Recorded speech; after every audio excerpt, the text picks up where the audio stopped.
All right, let's jump right into it. Today, we're putting together the unofficial guide to buying used equipment.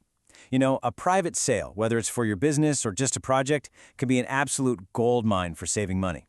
But it can also be a minefield of risks. We're going to show you how to walk through it safely, focusing on how it all works right here in Canada. So, you know the feeling, right? You're scrolling through Kijiji, maybe Facebook Marketplace, and then, bam, there it is. The perfect piece of equipment, and the price is just fantastic. It's that thrill of the hunt, that feeling like you found this incredible bargain that no one else has seen yet. But hang on, before you get too carried away, you've got to know that the world of private sales has a bit of a dark side.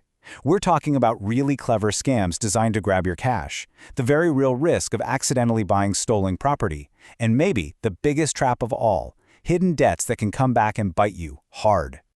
So yeah, we're calling this the private sale minefield. And look, I know that sounds intimidating, but think of this explainer as your personal map. If you have the right knowledge, you can absolutely turn all that risk into a really sweet reward. Okay, next up is maybe the most crucial part. Doing your homework. Seriously, this is the step that separates a smart, happy buyer from a sad cautionary tale. It's all about checking two things: the seller and the stuff they're selling.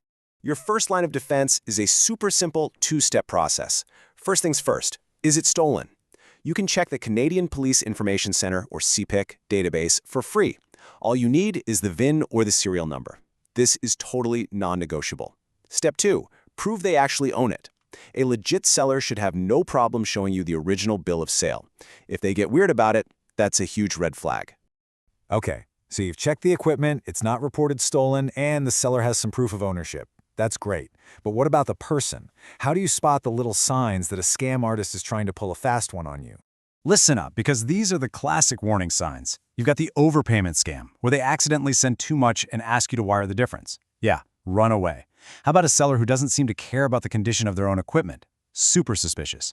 For big-ticket items, personal checks and even PayPal can be really risky. And you've got to be wary of these complicated stories involving third parties or sellers who claim to be out of the country. A legit seller keeps things simple and transparent. All right, now for the topic that trips up so many people: hidden debts. I'm not exaggerating when I say this is the most financially dangerous part of a private sale. But the good news is, it's also completely avoidable if you just know what to look for. So, what exactly is a PPSA lien? Well, think of it like a legal dibs that a bank or a lender has on that piece of equipment until a loan is fully paid off. And the only way you can find out about these is by doing what's called a PPSA search, which looks through the official provincial records. And this is why it is so important. If you buy a piece of equipment that has a lien on it, that debt doesn't just vanish. The lender has the legal right to come and repossess the item from you, even though you paid for it. You'd be out the equipment and all your money. It's a nightmare. Thankfully, doing a search is pretty easy. You're going to need the seller's full legal name or their business name, plus the equipment's VIN or serial number. It's really important to search for both because liens can be registered against the person or the asset. And just make sure you're searching in the right provincial registry, wherever the seller lives or their business is based. Okay, you've done your homework. The seller's legit, the equipment is clean, and there are no nasty liens hiding in the shadows. Fantastic. Now, how are you actually going to pay for it? Let's talk about financing and how to do it securely. So can you even get financing for a private sale? The short answer is yes, you absolutely can. But, and this is a key point, lenders are going to be extra careful here. I mean, think about it. They don't have a long-standing relationship with a private seller like they would with a big dealership. So they're going to ask for more paperwork to protect themselves, and you, for that matter, from any potential fraud. So what does this extra due diligence look like?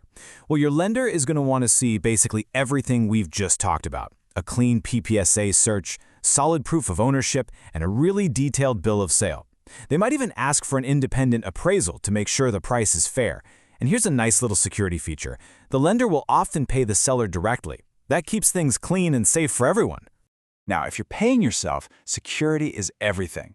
Stick to methods you can verify on the spot.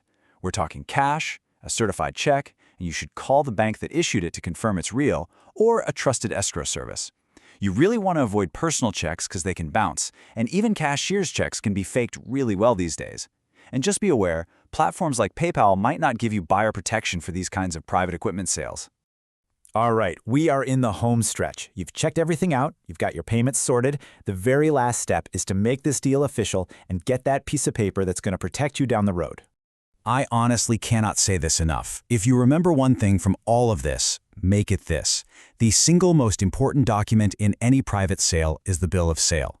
This is not just a receipt, okay? This is your legally binding proof that you bought it and that ownership has been transferred. It is your shield.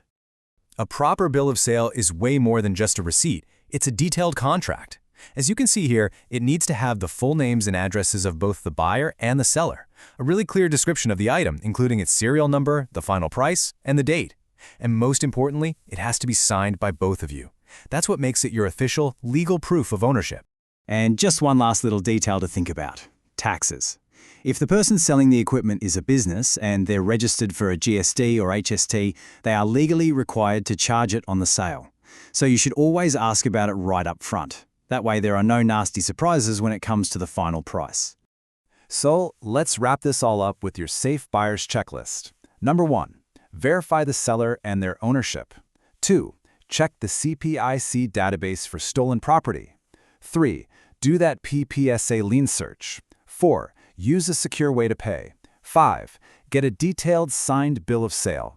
And last but not least, number 6, clarify the tax situation. You follow these steps and you are going to be a smart, protected buyer. Look, the world of used equipment is absolutely full of amazing deals. It's not about being afraid of the risks, it's about being prepared for them. And now you have the tools and you have the knowledge to do just that.